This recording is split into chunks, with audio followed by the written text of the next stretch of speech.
এই guess welcome to my channel. আমি মহারাজান। এখন আমরা কথা বলবো হচ্ছে সুড়ঙ্গ 2 এর অফিসিয়াল অ্যানাউন্সমেন্ট হয়ে গেছে। রায়হান রাফি সুড়ঙ্গ 2 নিয়ে আসছে ডিসেম্বর মাসে। ইয়েস, আমি জানি না আন্ধার ছবিটা কবে আসবে, সিয়ামের সাথে রাফির collaboration, but Raihan Rafi officially একটা নন ফেস্টিভ্যাল ডেট বেছে নিয়েছে সুড়ঙ্গ 2 এর জন্য, বিকজ সুড়ঙ্গ 2 ইজ আ ফ্র্যাঞ্চাইজি ফিল্ম। তো ইজিলি সেই সিনেমাটা দুর্দান্ত একটা ব্যবসা হওয়ার জায়গায় রয়েছে এবং এবার কিন্তু মিখাইলকে ভয়ানক চ্যালেঞ্জ দিচ্ছে। এবং এই যা যা দেখিয়েছে সুড়ঙ্গ 2 এর অ্যানাউন্সমেন্টে, সেই অ্যানাউন্সমেন্টটা আমরা একটুখানি লাইভ রিয়াকশন করবো। ইন্ডিয়ান গাই লাইভ রিয়াক্ট সুড়ঙ্গ 2 এর অ্যানাউন্সমেন্ট। আর বারবারই জিজ্ঞেস করছি, শাকিব খান কোথায়, মিখাইল কোথায়, মিখাইল কোথায়? It is the Bangladesh biggest universe film. এই সিনেমাটার ভিতরে যদি সত্যি শাকিব খান থেকে যায়, শাকিব খানের সাথে যদি আবার এক্সপ্যান্ড করে ইউনিভার্স, তাহলে আমি এটুকু বলতে পারি যে বাংলাদেশ অনেক গুণ এগিয়ে যাচ্ছে আমাদের থেকে, আরও আরও অনেক গুণ এগিয়ে যাচ্ছে। আর কিছুতেই বাংলাদেশকে বিট করা পসিবল নয়, আমি এইটুকু বলতে পারি, কারণ এটা রায়হান রাফির ভিশন। তো চলো না একটুখানি দেখা যাক। রায়হান রাফি নিজের পক্ষ থেকে শেয়ার করেছে, আমি না দেখে অবাক হয়ে গেছি, সরি ফর দ্যাট। আমি ঘুমিয়ে পড়েছিলাম, বিকেলবেলা দেখি রায়হান রাফি এটা পোস্ট করেছে। তো মানে আমি টু মাচ এক্সাইটেড ছিলাম। হঠাৎ করেই আজকে অ্যানাউন্সমেন্ট চলে এসছে। দেখো ভাই, আমি আগেও বলেছি আমি কোনো প্রোডাকশনের সাথে যুক্ত নয়।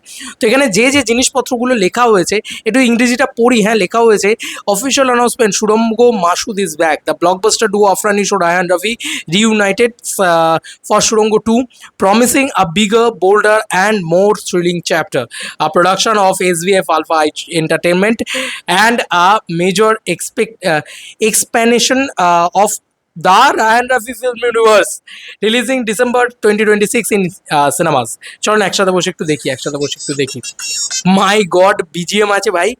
আর মাসুদ তো এখন পুষ্পা হয়ে গেছে ভাই, বিরাট লেভেলে পুষ্পা হয়ে গেছে। চলো, ইউজ হেডফোন এক্সপিরিয়েন্স, বেটার এক্সপিরিয়েন্সের জন্যে। তো চলো, একটা জিনিস চিন্তা করে দেখলাম, ওকে। এই দুনিয়ায় ভালো মানুষের কোনো দাম নাই। ভালো মানুষের কোনো দাম নাই ভাই। এই যে কাটটা করেছে, এখানে ঢুকছে, ওখান থেকে বেরোচ্ছে, ও রে, দুর্দান্ত দুর্দান্ত। রায়হান রাফি মানেই সবসময় নতুন কিছু ভাই। এইবার আসছে আসল ছবি। নিশো এতদিন যেসব ছবি করেছে, অ্যাকশন ফরম্যাটে অ্যাকশন, নিশো ব্যাক। মিখাইল লোকজন লুট করে ফেলেছে ভাই। তাণ্ডবের সিন দেখাচ্ছে ভাই, তাণ্ডবের সিন দেখাচ্ছে। দেখো শাকিব খান,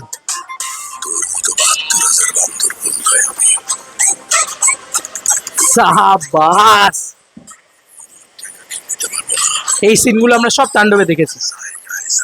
সাদা কইরা দিমু, জায়গায় জায়গায় সাদা কইরা দিমু। ওরে কি ডায়লগ! আর মিখাইলের একটাই পোর্শন ছিল জাস্ট, ঠিক আছে। যাই হোক, খাইতাছে।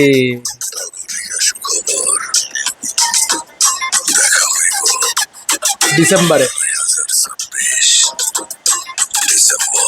ভাই কি লেভেলের বানিয়েছে ভাই।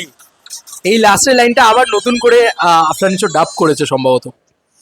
দেখো মিখাইল কোথায়, মিখাইল তো গোটা অ্যানাউন্সমেন্ট জুড়ে রয়েছে। যারা ভেবেছিল যে এই ছবিতে মিখাইল থাকবে কি থাকবে না, আমার মনে হয় মেগাস্টার শাকিব খান বোধ হয় কিছুটা হলেও ক্যামিও পোর্শন হয় শ্যুট করে দিয়ে এসছেন আগেই তাণ্ডবের সময়। সেই সমস্ত পোর্শনসকে অ্যাড করা হবে এই সিনেমার ভিতরে, যেটা অলরেডি এসএফ চরকি আলফা এর কাছে আছে। আর আদারওয়াইজ শাকিব খান কিন্তু কিছুটা হলেও স্কেডিউল দেবে, যেটা একেবারেই আনএক্সপেক্টেডভাবে আমাদের কাছে আসবে হয়তো। কারণ দেখো, এটা মিখাইলকে কেন্দ্র করেই গল্প, তোমরা ভালো করে লক্ষ্য করে দেখতে পাচ্ছ অলরেডি। কারণ দেখো, এরা গল্প লেভেলে প্রথম থেকে বলছে যে মানে ওই মানুষের কথাটা তো ওইখান থেকে তো শুরু হলো, মানে ফার্স্ট পার্ট থেকে শুরু হলো, এবং তারপরে ও যে কত বড় হয়ে গেছে সেটা বললো। এবার কি করে অত বড় হয়ে গেছে সেটা রাফি দেখাবে, আমার মন বলে। এবং সেটা রাফি দেখাবে যে কিভাবে মানে সুড়ঙ্গ মাসুদ অত বড় হয়ে গেছে, এবং ওই জায়গায় জায়গায় সাদা করে দেবো। ভাই ডায়লগগুলোও তো হেভি লিখেছিল, এটা নিয়ে কোনো সন্দেহ নেই। দেখো, কমার্শিয়াল সিনেমায় রায়হান রাফির মতন ডিরেক্টর, কমার্শিয়াল সিনেমায় রায়হান রাফির মতন রাইটার খুব কম পাওয়া গিয়েছে। মানে এরম লেভেলের কন্টেন্ট ভাই। এবং ইউনিভার্স বাংলা ইন্ডাস্ট্রিতে, বাংলা দেশ ফিল্ম ইন্ডাস্ট্রিতে প্রথম যদি কেউ বানিয়ে থাকে সেটা রায়হান রাফি, এটা নিয়ে কোনো সন্দেহ নেই। আবার ভাই সুড়ঙ্গর মতন ছবির সাথে ছবিটার মানে কি বলবো, কোল্যাব বা অ্যাটাচড মোমেন্ট তাণ্ডবে। তো তাণ্ডবের সিন কিন্তু অলরেডি রয়েছে, সেক্ষেত্রে সেই সিনগুলো রয়েছে যে সিনগুলো আমরা কিছুটা দেখেছি, এমন কিছু সিনও রয়েছে এর ভিতরে যেটা আমরা দেখিনি। তা আমার মনে হয় তাণ্ডবের সময় রাফি কিছু সিন শ্যুট করেছে যেটা শাকিব খানেরও রয়েছে এবং যেটা অন্য কারোরও রয়েছে, সেই সমস্ত সিন কিন্তু শাকিব খানের বা তাণ্ডবের বাদবাকি যে গল্পটাকে জোড়ার জন্য যে দরকার সেগুলো কিন্তু দেখাবে রাফি, এবং আবার নতুন করে জুড়বেও। দেখা যাক যে ইউনিভার্সের রাফি কতটা মানে সক্ষমভাবে করতে পারে। আমি রাফির উপরে চরম ভরসা রাখি, কারণ রাফি আমার খুব পছন্দের একজন পরিচালক বলে চলে। তাণ্ডব দিয়ে এসে খুব ভালো একটা ছবি নির্মাণ করেছিল। শুধু আমার একটাই কথা মনে হয় যে যারা তাণ্ডবে ছিলেন তারা সুড়ঙ্গতেও ছিলেন, তো ওই ম্যাচটা ঠিকভাবে হয়নি। তো আশা রাখা যায় যে এবারে সে কোনো রকম নির্ভুলভাবে খুব যত্ন সহকারে খুব সুন্দর করে একটা ইউনিভার্স ক্রিয়েট করবে। এবার মিখাইলকে দরকার, মিখাইলকে নিয়েই কিন্তু গল্প। সেক্ষেত্রে ওই যে বলে যে ৭২,০০০ বান্দর আমি পুষেছি, মানে এতটা ওভার দি টপ একটা ক্যারেক্টার হয়ে গিয়েছে মাসুদ, মানে ক্রাইম করতে করতে ও একদম ক্রাইমের চরমে পৌঁছে গিয়েছে। এবার ফাইনালি মানে সুড়ঙ্গ ছবিটা তো আইকনিক ছবি, আমাদের সকলের খুব পছন্দের। কিন্তু দেখো আজকে আফরান নিশোর কথাতেও যদি আসি, নিশো দা বস, অভিনয়ের বাদশা, যা যা ফুটেজ আমরা দেখতে পাচ্ছি তাতে কিন্তু নতুন করে শ্যুট করা কোনো ফুটেজ নিশোর স্পেশালি আমি দেখতে পাচ্ছি না। সেক্ষেত্রে নিশোর আলাদা করে কোনো কথা বলার নেই, নিশোর ফুটেজ নেই। আমরা শুধু ডাবটা বলতে পারছি, সেটা আমি তো রিয়াকশনের সময় বললাম যে ডাবটা দুর্দান্ত লাগছে, যে ২৬ এবং যে রিলিজ ডেটটাকে চুজ করা হয়েছে সেটাও দুর্দান্ত, কারণ তারা চাইলেই পারতো ঈদ উল ফিতর 2027 ইত্যাদি টাইমে আসতে। 2026 সালেই তারা আসছে যখন, এইটা কোথাও গিয়ে ক্লিয়ার হয়ে যাচ্ছে যে তারা হয়তো ঈদ উল ফিতর 2027 অন্য কোনো ছবিও নিয়ে আসতে পারে। মানে শাকিব খান রায়হান রাফির কোলাবোরেশনে তাণ্ডব 2 হয়তো ঈদ উল ফিতর 2027 চলে আসতে পারে। দেখা যাক না, বাকিটা সময় বলবে, বক্স অফিস বলবে, সুড়ঙ্গ 2 এর বক্স অফিস বলবে। কারণ রাফি ইউনিভার্সের ছবি শুরু হয়ে গেছে। একটা ছবি ব্লকবাস্টার আছে, প্রথম ছবিটা হচ্ছে তাণ্ডব, দ্বিতীয় ছবিটা সুড়ঙ্গ 2, বা প্রথম ছবি যদি আমি সুড়ঙ্গও ধরি তারপরে তাণ্ডব, দুটো ছবি কিন্তু ব্লকবাস্টার। তো হিসাব মতন 3 নম্বর ছবি সুড়ঙ্গ 2 আসছে, ফাইনালি এবার পার্ট 2 আসছে, এবং এটাও কিন্তু নন ফেস্টিভ্যালে আসছে। এবার এই নন ফেস্টিভ্যালে বাংলাদেশে কেমন ব্যবসা হয় সেটাও দেখার মতন বিষয় হবে। রিলিজ ডেটটা ব্যাপকভাবে চুজ করা হয়েছে, এটা নিয়ে কোনো সন্দেহ নেই। কিন্তু আমি যেটা বলবো, নিশো যা পারফরমেন্স দিয়েছিল সেটা দারুণ। নিশোর মুখে যে ডায়লগগুলো রাখা হয়েছিল সেটা গা গরম করে দেওয়ার মতন। শাকিব ইয়ানরা খেপে যাবে, খুব স্বাভাবিক বিষয় ভাই, শাকিব খানকে নেওয়া হচ্ছে, আমরাও এক হাত নেবো, মেগাস্টার আসুক, এরকম একটা ব্যাপার কোথাও গিয়ে তৈরি হবে। আর এটা খুব যত্ন করে করতেও পেরেছে না, এরকম ধরনের জিনিসপত্র ন্যাচারালি খুব যত্ন করে কিন্তু ডিরেক্টররা হ্যান্ডেল করতে পারেন না বড় বড় সুপারস্টারদের একসাথে নিয়েও। তো এক্ষেত্রে নিশো এবং শাকিব খান এদের দুজনকে যদি একসাথে নিয়ে একটা ভয়ানক কিছু করা যায়, সেটা আমি আগেও বলেছি যে প্রচণ্ড ভালো হবে। আমার ব্যক্তিগতভাবে এটা মনে হয় যে ভিজুয়ালি অন্তত আমি প্রচণ্ড ভালো কিছু দেখতে পাবো। আমি ব্যক্তিগত পরিসরে তাদের কী আছে বা ফ্যান্সদের কী আছে সেগুলো বাদ দিয়েও আমি বলছি একটা ভিজুয়াল মানে নেক্সট লেভেল কিছু দেখতে পাবো, এটা আমার কোথাও গিয়ে মনে হয়। তো সেই কারণে আর কি আমি বলতে চাইছি ব্যাপারটা। এবার মিখাইলের কিছু পোর্শন আমার মন বলছে শ্যুট করে রেখেছে রাফি, কারণ সেটাই হয়তো দেখাবে। শাকিব খান যদি মানে শ্যুট নাও করে, তবে মনে হচ্ছে শাকিব খান শ্যুটও করে দিতে পারে। যেভাবে অ্যানাউন্সমেন্ট ইত্যাদিতে এসছে ব্যাপক, মানে বিজিএম ইত্যাদি যা বাজে মোরাফা, আমরা পুরোনো জিনিসপত্রই দেখতে পাচ্ছি, নতুন কিছু সেভাবে যে দেখতে পাচ্ছি তাই নয়। শুধু ওই ডিসেম্বরে আসছে এই কথাটাই বলা হয়েছে, নতুন যে একটা বিরাট কিছু রয়েছে সেটা নয়। তবে মস্তি লাগছে ভাই, মস্তি লাগছে, কারণ ইউনিভার্স না, স্বাভাবিক বিষয়, বাংলা ছবিতে ইউনিভার্স হয় না, কমার্শিয়াল স্পেসে আরোই হয় না। এবং এক্ষেত্রে মিখাইলকে কেন্দ্র করেই গল্প, যে এই যে জায়গায় জায়গায় স্যাদা করে দেবো, তো স্যাদাটা করতে গেলে তো মাসুদের সাথে মিখাইলের দেখাটা হতে হবে, তাই না?